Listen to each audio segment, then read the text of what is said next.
Salam, hər vaxtınız xeyir olsun əziz abituriyentlərimiz. Güvən nəşriyyatının 12 oktyabr 2025-ci il tarixində 1-ci qrup 11-ci sinif şagirdlərinə blok imtahanı təşkil etdiyi 30-cu sual. İsbat sualının izahına baxaq. Deməli, A ədədi P ədədindən P faiz böyük, B ədədi C ədədindən P faiz kiçikdir. İsbat edin ki, A ədədi C ədədinin P kvadrat faiz kiçikdir. Deməli, nə edirik? Əgər B ədədini biz 100% olaraq qəbul eləsək, bu zaman A'nın qiyməti olacaq 100 plus P. Bu 1. Ardınca ikinci hissədə B ədədi C ədədinin P faiz kiçikdir. Deməli, C'nin qiymətini 100% qəbul etsəm, B'nin qiyməti 100 minus P olacaq. Bu ikinci hissəmiz.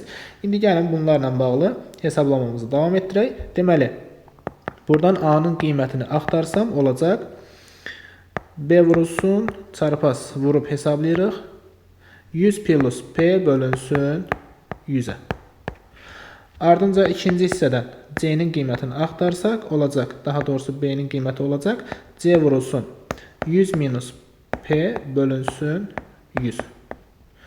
Eyni ifadədə A ifadəsində B'nin yerinə C'nin qiymətini yazsam olacaq. 100 plus P böl 100 vurulsun, C vurulsun 100 minus P bölünsün 100. Bunları aldıktan sonra bizə lazım olan, deməli, sonuncu şərt artıq A'nın qiyməti bu ifadəyə bərabərdir. Sonuncu şərt o idi ki, A ədədi C ədədindən P kvadrat faiz kiçik olduğunu göstərin deyir. Deməli, nə edirik?